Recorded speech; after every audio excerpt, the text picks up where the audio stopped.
এখন তো মুসিবত হয়ে গেছে, মিডিয়ার জমানা। কে কি বলে, কোন পূজা মণ্ডপে গিয়ে, কোন অনুষ্ঠানে, পূজার অনুষ্ঠানে দিয়ে কে কি বলে। হ্যাঁ, মনে করে যে আমাদের দলটা একটু প্রতিষ্ঠিত। আরে আল্লাহকে নারাজ করে দল প্রতিষ্ঠিত করবা? খবরদার, ইমানের বিসর্জন দিয়ে নিজের দল প্রতিষ্ঠিত করা সম্ভব হবে না। তোমরা যদি ইনসাফের উপরে থাকো, ইনসাফের উপরে থাকো, ন্যায়ের উপরে থাকো, জুলুম না করো, জুলুম না করো, তাহলে হিন্দুরা তোমাদেরকে এমনি ভোট দিবে। হিন্দুদের সাথে তাদের পূজা, তাদের শিরিক, তাদের কুফরের ব্যাপারে, বা বৌদ্ধদের সঙ্গে তাদের কুফর শিরিকের ব্যাপারে একত্রতা পোষণ করতে হবে না। একত্রতা পোষণ করলে তো তোমার নিজের ইমানে শেষ, তুমি আর মুসলিম পরিচয় দিতে পারবে না। ধর্মের দিক থেকে, ইমান এবং ইসলামের দিক থেকে তোমরা আমাদের শত্রু। তারা তো আমাদেরকে শত্রু মনে করে। কোন মুশরিক তাওহীদের বিশ্বাসীকে ভালোবাসতে পারে না, অসম্ভব। আমরাও এই কথা ঘোষণা করি, ইমানের দিক থেকে, দ্বীনের দিক থেকে তোমাদের সঙ্গে আমাদের কোনো সম্পর্ক নেই, কোনো ভালোবাসা নেই। এবং ইমান এবং দ্বীনের দিক থেকে তোমরা শিরিক করার কারণে, তাওহীদের অবিশ্বাসী হওয়ার কারণে, আল্লাহর হক আল্লাহর মাখলুককে দেওয়ার কারণে তোমরা আমাদের শত্রুতে পরিণত হয়েছে।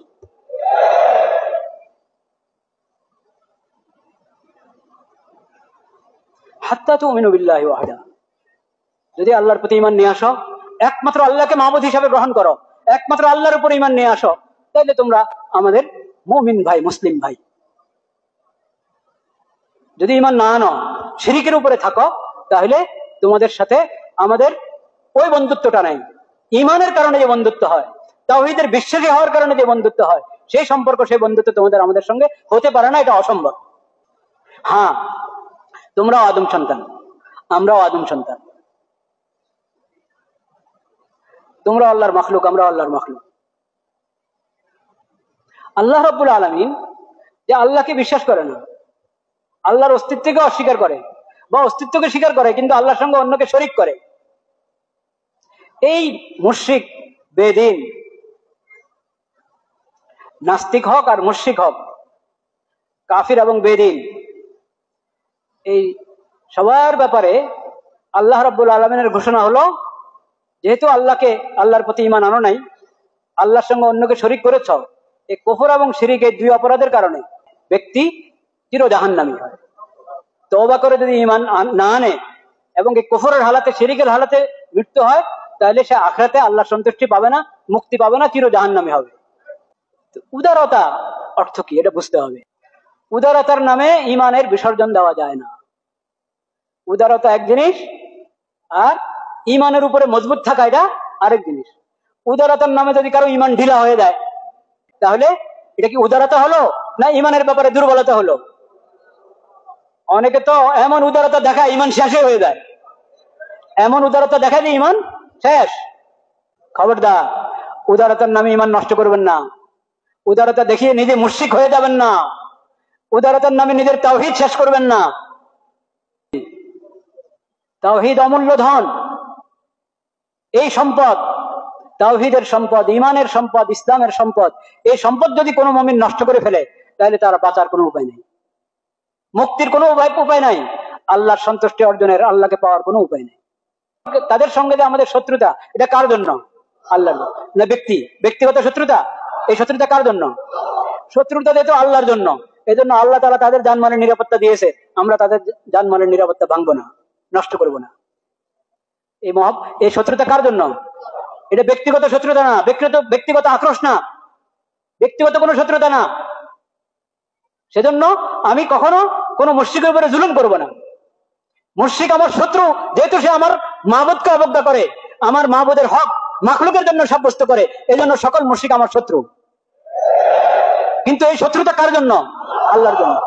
আল্লাহর জন্য যেহেতু শত্রুতা, সেজন্য আমি আল্লাহর বিধানের বাইরে যাব না, আল্লাহর হুকুমের বাইরে। আমার আল্লাহ এই মুশরিকদের জানমালের নিরাপত্তা দিয়েছে, আমি তাদের জানমালের নিরাপত্তা নষ্ট করব না। আমার আল্লাহ তাদেরকে মানুষ হিসেবে জীবিত থাকার অধিকার দিয়েছেন, আমি সেই অধিকার ক্ষুণ্ণ করব না। আমার আল্লাহ তাদেরকে তাদের পরিমণ্ডলে তাদের ইবাদত করতে গেলে করছে, আমাকে সেখানে বাধা দিতে বলে নাই, আমি সেখানে বাধা দিব না। কিন্তু আমি মুমিন, আমার ঈমানের মধ্যে, আমার ইসলামের মধ্যে, আমার তাওহীদের মধ্যে ন্যূনতম কোনো দুর্বলতা আসার অবকাশ নাই। তাদের এই শিরককে আমি ঘৃণা করি। যদি তাদের জানমালের নিরাপত্তা দিয়ে গিয়ে আপনি নিজের ঈমান হারিয়ে আসেন, তাহলে এটা তাওহীদ হলো না, ইসলাম হলো না, ঈমান হলো না। কোন কথা, কোন আচরণ থেকে যদি আপনার শিরকের প্রতি, মুশরিকের প্রতি কোন দুর্বলতা প্রকাশ পায়, এটা অন্যায়, হারাম, ক্ষেত্র বিশেষে ঈমানে শেষ হয়ে যেতে পারে। আমরা এরকম অনেক কথা শুনতে পাচ্ছি, দেখতে পাচ্ছি, বিভিন্ন আচরণ, বিভিন্ন কথাবার্তা। পূজার অনুষ্ঠানে গিয়ে, পূজা মণ্ডপে গিয়ে এরকম কাজ, এরকম কথা বিভিন্ন ব্যক্তি বলছে, যেখানে যার দ্বারা বোঝা যায় এই বাতিল ধর্ম, এগুলোর প্রতি কোন ধরনের কোন দুর্বলতা হয়তো তার অন্তরের কোন কোনাগানিতে আছে কিনা আল্লাহ জানেন। ইসলাম ছাড়া সকল ধর্ম বাতিল। ইন্নাদ দীন ইনদাল্লাহিল ইসলাম, এই কথা অন্য ধর্মের লোকদের বলার কোনো অধিকার নাই। এই কথা অন্য ধর্মের লোকদের বলার কোনো অধিকার নাই, কোনো সুযোগ নাই। এটা একমাত্র ইসলাম বলতে পারে, কারণ এটা একমাত্র সত্য ধর্ম। সব শিরক এবং মুশরিক থেকে আমরা কি মুক্ত। শিরকের প্রতি ন্যূনতম কোনো দুর্বলতা আমাদের মধ্যে নাই। ওটা কোনোভাবেই সঠিক ধর্ম হতে পারে না, অসম্ভব।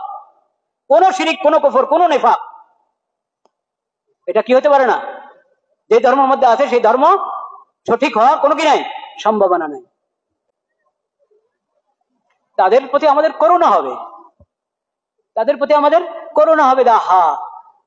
তাওহীদের নিয়ামত থেকে বঞ্চিত, লা ইলাহা ইল্লাল্লাহ এই নিয়ামত থেকে বঞ্চিত, আল্লাহকে রেখে, আল্লাহকে ছেড়ে, তার খালেক, তার মালিক, যার হাতে তার হায়াত এবং মওত, তাকে ছেড়ে কার ইবাদত করছে দেখো। তাদের জন্য দোয়া করবো, আল্লাহ তাদেরকে হেদায়েত দান করেন, তাওহীদের নিয়ামত দান করেন। তাদেরকে তাওহীদের দাওয়াত দিব, আমার যতটুকু আমার সাধ্যে আছে, সম্ভব তাদেরকে তাওহীদের দাওয়াত। এখন তো মুসিবত হয়ে গেছে, মিডিয়ার জমানা। এই মিডিয়ার জমানায় কে কি বলে, কোন পূজা মণ্ডপে গিয়ে, কোন অনুষ্ঠানে, পূজার অনুষ্ঠানে দিয়ে কে কি বলে। মনে করে যে আমাদের দলটা একটু প্রতিষ্ঠিত হোক। আরে আল্লাহকে নারাজ করে দল প্রতিষ্ঠিত করবা? খবরদার, ঈমানের বিসর্জন দিয়ে নিজের দল প্রতিষ্ঠিত করা সম্ভব হবে না। তোমরা যদি ইনসাফের উপরে থাকো, ইনসাফের উপরে থাকো, ন্যায়ের উপরে থাকো, জুলুম না করো, তাহলে হিন্দুরা তোমাদেরকে এমনি ভোট দিবে। হিন্দুদের সাথে তাদের পূজা, তাদের শিরিক, তাদের কুফরের ব্যাপারে, বা বৌদ্ধদের সঙ্গে তাদের কুফর শিরিকের ব্যাপারে একত্রতা পোষণ করতে হবে না। একত্রতা পোষণ করলে তো তোমার নিজের ঈমানে শেষ, তুমি আর মুসলিম পরিচয় দিতে পারবে না।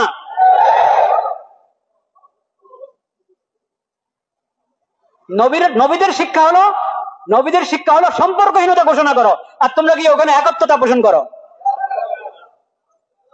একত্রতা পোষণ হইতে পারে না। তাদের জানমালের নিরাপত্তা দাও,